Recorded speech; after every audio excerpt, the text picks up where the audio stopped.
Absolutely buzzing. Absolutely buzzing. Big decks.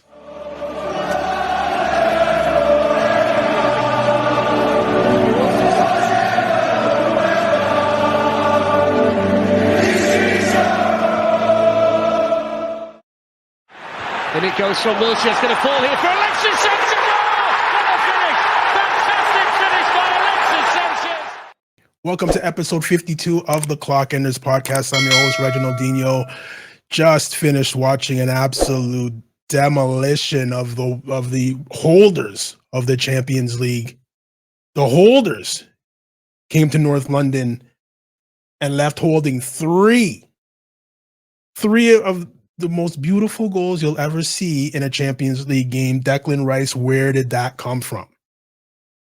Actually, if you were watching the game against Everton on Saturday, yeah, it was Saturday. If you were watching that game, Arsenal got a free kick at the top of the 18-yard box, and it was between him and Saka to take it, and Saka ended up taking it. And you can see the disappointment.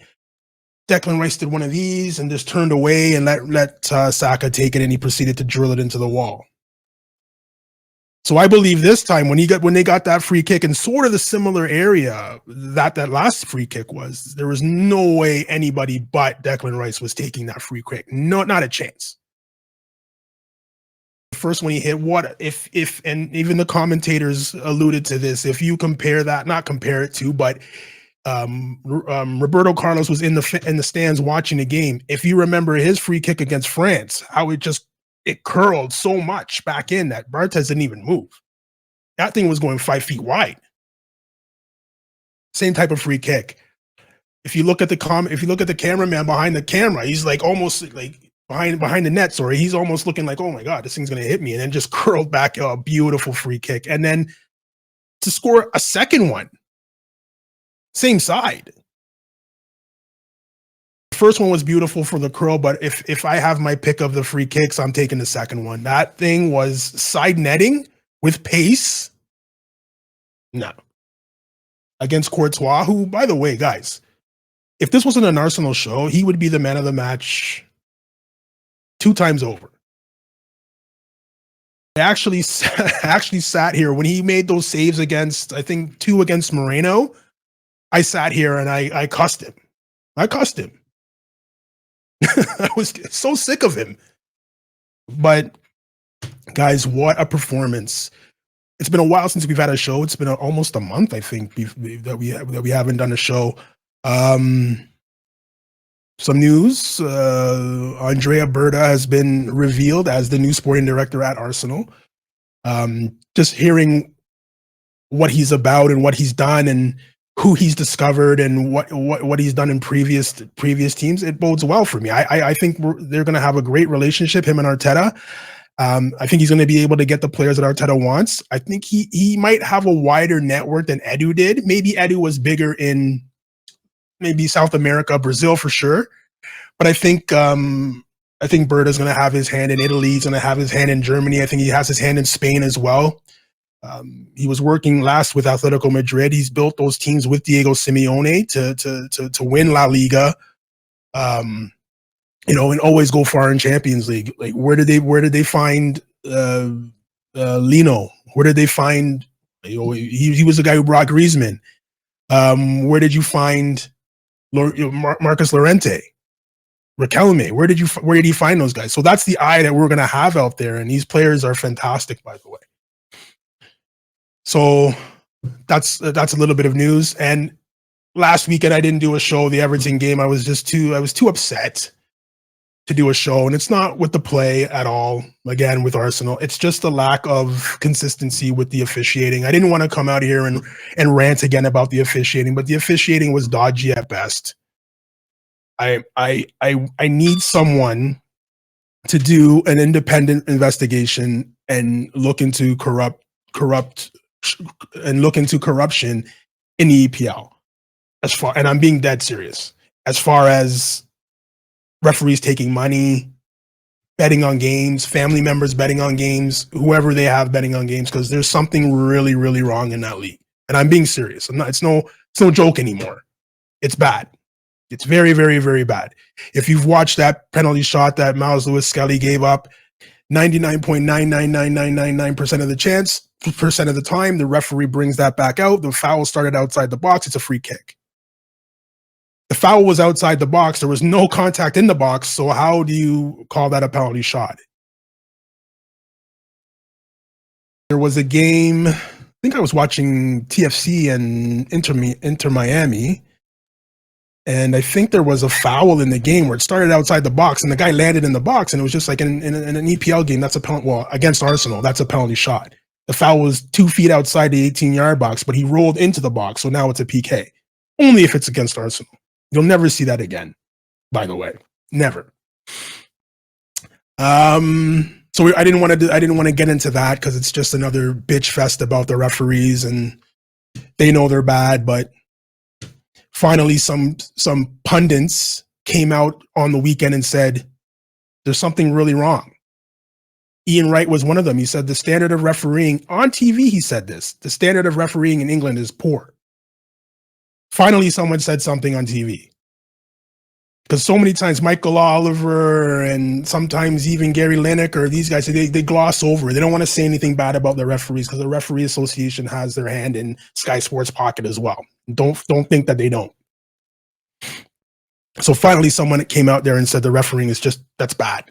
And then another pundit piggybacked on that. I think it was who's that shit player that played at Fulham? Danny Murphy. He came out and said the same thing, like garbage. It's trash. But nothing's going to happen because the Referees Association doesn't hold any of their referees accountable. The FA doesn't hold the Referees Association accountable. So who's policing who? It doesn't seem like anyone's policing anybody. So we're going to have to do it ourselves. But anyways, moving on. The league's done. So I hope that Mikel Arteta has all his eggs in the Champions League basket because, like I said, and again, we haven't had a show in a month, but I do another show. It's called Football Weekly, where we talk about all things football. I do it with a partner of mine, soccer buddy of mine, Joe, and we talk about world football. And I spoke about this last show. Would you rather play Real Madrid or Atletico? When Atletico lost to Real Madrid and it came out that Arsenal was going to be playing Real Madrid, it was just like, oh. But what are we thinking of? Are we thinking about Ronaldo's Real Madrid? Or are we thinking about Mbappe's Real Madrid? Because those are two very different clubs and very different teams, I should say. So are we looking back and saying, oh, you're playing Real Madrid in Champions League and thinking about the Ronaldo teams? Or are we looking at this team? Because this team should have lost to Atletico. And thank God they didn't. Because Arsenal has a very hard time, and this is what I said on the show, Arsenal has a very hard time attacking a low block, which is what Diego Simeone probably would have done. And they have great players on the attack. Julian Alvarez, Griezmann, Marcus Llorente going forward, Riquelme Son going forward, players like that going forward. They have they'll hit us on the counter every time. And they have great players going forward. Angel Correa. So would you rather play Real Madrid? I said, yes, I'd rather play Real Madrid. Everyone's looking at me like crazy.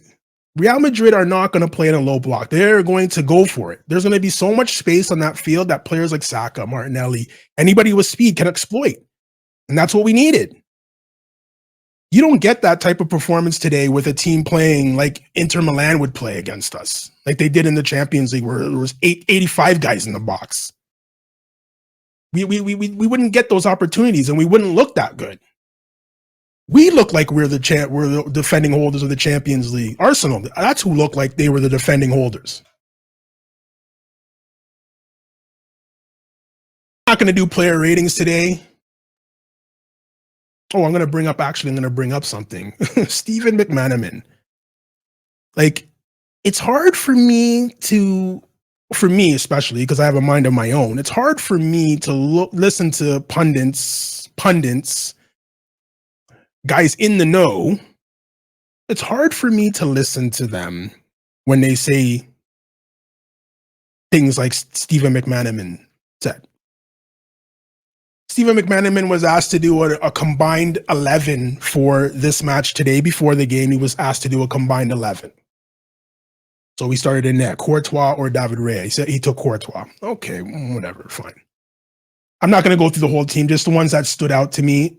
Alaba or Saliba? Alaba. Okay. Odegaard, Bellingham. Okay. Saka, Rodrigo. Okay. Vinny, Martinelli. Vinny. Okay. Mbappe, Havertz. Okay, yeah, okay, I'll take it. Havertz isn't a striker. Okay. Valverde, Declan Rice. Valverde. I can't help you.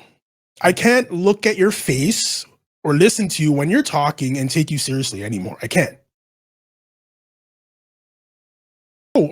Sorry. Thomas Partey or Modric?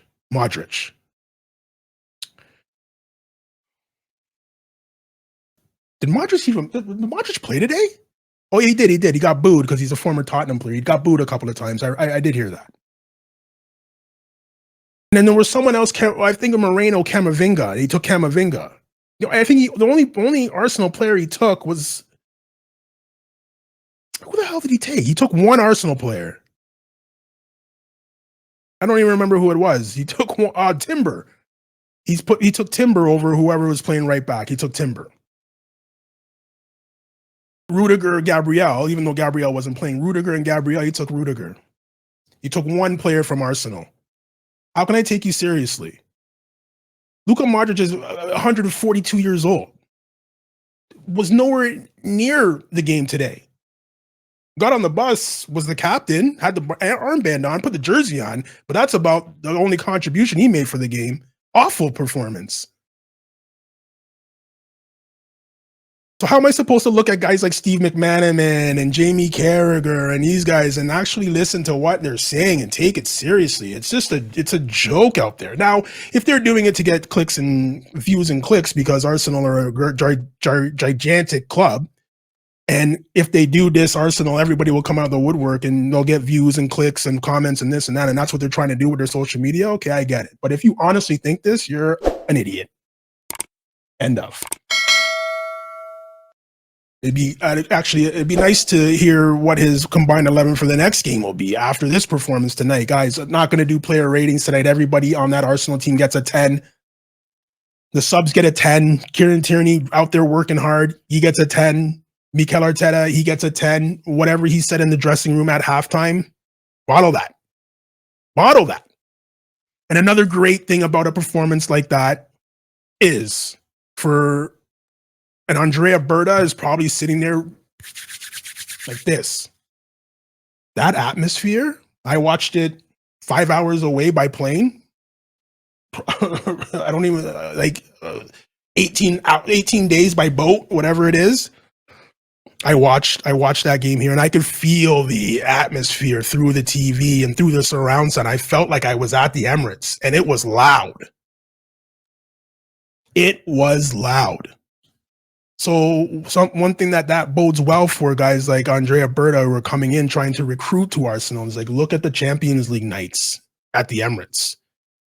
We're going toe-to-toe with the best team, the team that won it last year. We're going toe-to-toe with them, and we came in here and we slapped them. And all of you guys are sitting out there telling you don't have a striker, you're not going to win. You don't have a striker, no striker. And we slapped them 3-0 in our patch. That bodes well to try to bring in players. Imagine going to Isak and then playing the intro to that and then just putting highlights from that game there. These are the guys you're going to be playing with next year. You could be playing with next. Gyökeres, same thing. These are the guys you could be playing with next year at the highest level, in the highest club competition in the world.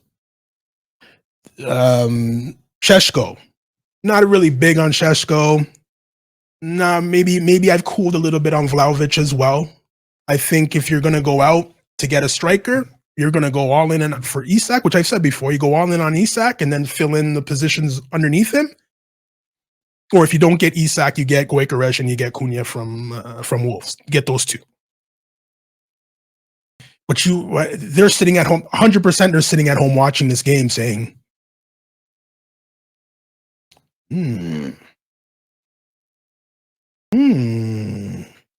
Believe me, they are. Isak, you're coming from a team that has players on it that won the Caribou Cup balling like they just won the World Cup, and have a player on your team who said, we are champions of the world after winning the Caribou Cup. Scary. Bruno Guimaraes. Guys, if you don't believe me, go on YouTube and look up Bruno Guimaraes interview after winning Caribou Cup. We are world champions now. There's levels, guys. There's levels. If we won a Caribou Cup, everybody would say, who cares? It's Caribou Cup. Newcastle wins a Caribou Cup. People are crying. Players are crying. There's levels. I guess I'd cry too if I haven't won anything in 70 years. If you haven't ever won anything in 70 years, I guess I would be crying too, but we don't talk about that. So, again, levels. Levels. So, guys, next game is Saturday against Brentford, I believe, at 12:30. And I honestly hope that the under-18 team is the team that Mikel Arteta puts out there. The league's done. All you need to do is secure Champions League again. And I believe you're some points ahead of that pace as well. So it would have to take a gigantic collapse and the teams below you to go on a gigantic run of wins in order to usurp us from that. But hopefully we're able to finish in the top four. We should finish second, but hopefully we can finish in the top four, get the Champions League for next year. And I promise you that just that alone in Andrea Berta's back pocket, he'll get some players. He'll get players. Saka looked great. Martinelli looked great. Mourinho, Declan Rice. I've said it on this show before. You have to give players a chance. Everybody was slagging off Mourinho. Mourinho has more goals than Nico Williams, guys. Nico Williams plays in La Liga.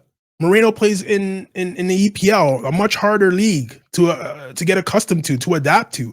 He has more goals than Nico Williams, and all you guys are on your knees begging and crying for Nico Williams. Why? What has he done? There's 3 goals and 5 assists all year. And we're begging for this guy like he's going to be the second coming. Now, listen, if you're not a goal scorer and you have 13, 14 assists, different story. That's not the case. I think Kai Havertz has the same amount of assists as Nico Williams. So, guys, let's temper our expectations on who to bring in. Because I remember there's a bunch of guys that were begging for Camavinga to come into our team before he went to Real Madrid from Lille. I should do a show, actually. I should do a show one day. All the players that all the fans wanted to bring in and that we didn't bring in that were a bust. And Jan Villa comes to mind first. I don't know why he comes to my mind first. We begged Arsene Wenger to bring in Mustafi. Begged him. German international playing in La Liga. He wants to come. Get him. And then everybody did a 180. This guy sucks. This guy.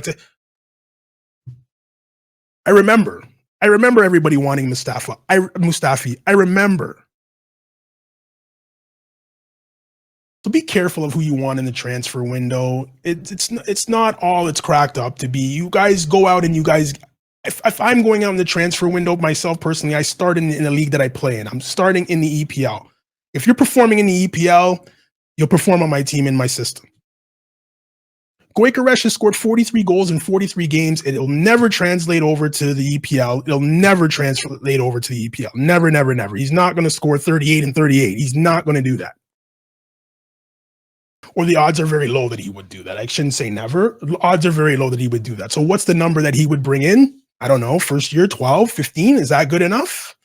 I don't know. Maybe not, because Kai Havertz has 12 and it's not good enough. He stinks, right? He's a flop. Okay. I trust Mikel Arteta. sometimes I might come out and I say, listen, what's this guy doing? He got the lineup wrong, but I trust Mikel Arteta.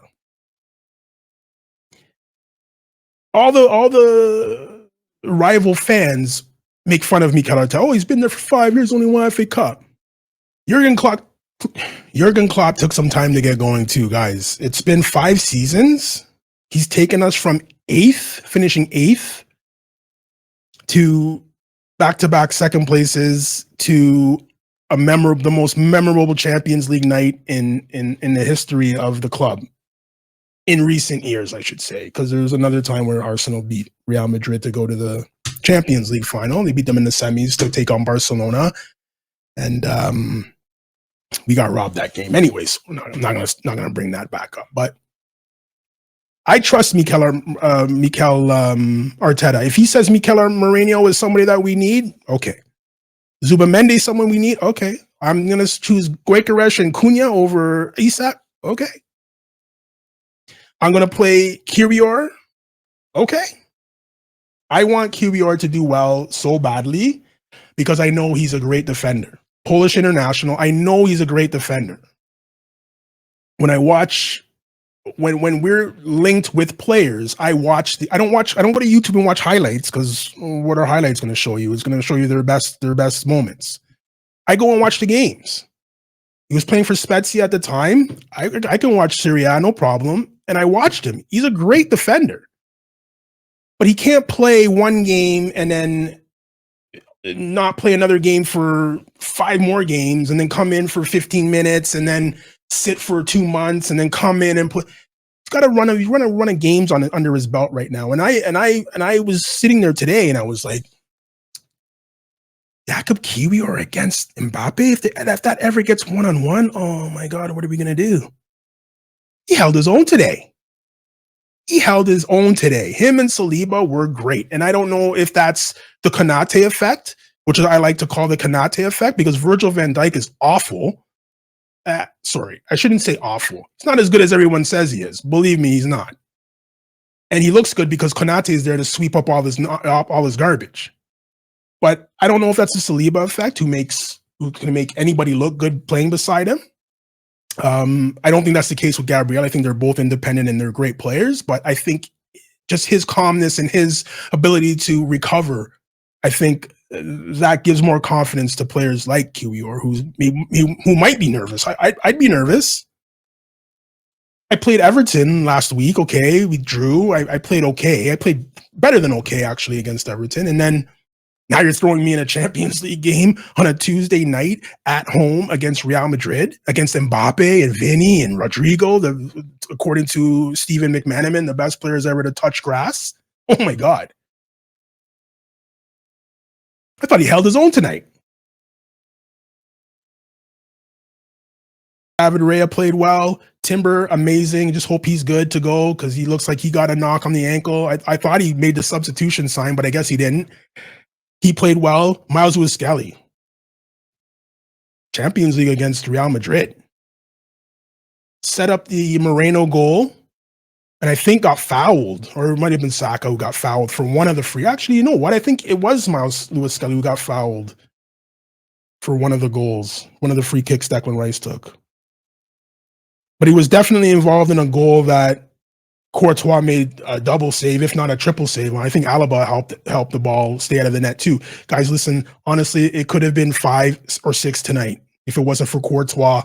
And I think Alaba and Rudiger saving balls off the line. It could have been 5 or 6 easily. And then if that's the case, jam done. But going into the Bernabeu, I believe maybe it ends 2-0, nail biter for Real Madrid, nail biter, but we go through on the amount of goals. I believe that's what's going to happen. Who knows? Hopefully, like I said, Arteta doesn't play anybody over the weekend. Don't need that. Fantastic shout not to play Partey against Everton. He was fantastic today in the midfield. Kind of got me worried because he got that yellow card. I can see that being a problem going forward, or maybe if they get a quick goal, Real Madrid gets a quick goal, maybe that could be a problem. Stepping in a late tackle, missed time tackle, getting a second yellow. being out for the next game and putting us a man down here when we had the game completely in control. But captain of Ghana was able to get it done and stay on the field. I mean, guys, what a performance today. Declan Rice, man of the match for Arsenal. Courtois, probably the man of the match of the game. Odegaard wasn't too invisible today, so he played well. Saka across the front line, Martinelli was running at guys. It was great to watch. They were always a threat whenever they got the ball, and that's all you can ask for. So, guys, next Wednesday, the Santiago Bernabeu in Madrid, Spain. Second leg. Halfway there, boys. We're halfway there. Guys, if you're not subscribed to the podcast, subscribe to the podcast at Clockenders Pod on all social media platforms. You can get us on all popular podcast platforms. We're on Spotify, iHeartRadio, we're on TuneIn, Player FM, Apple Podcasts, Amazon Music. We're on every platform you can use to get and listen to your favorite podcast. Like, subscribe. It's all free. We're on YouTube, as you can see as well. Like and subscribe there too. Guys, I'm buzzing. Absolutely buzzing. I've got so much things to do tonight, and I have to do a show. I have to do a show. I'm absolutely buzzing. I can't wait for Wednesday night. Guys, we'll see you next Wednesday. Come on, you Gunners.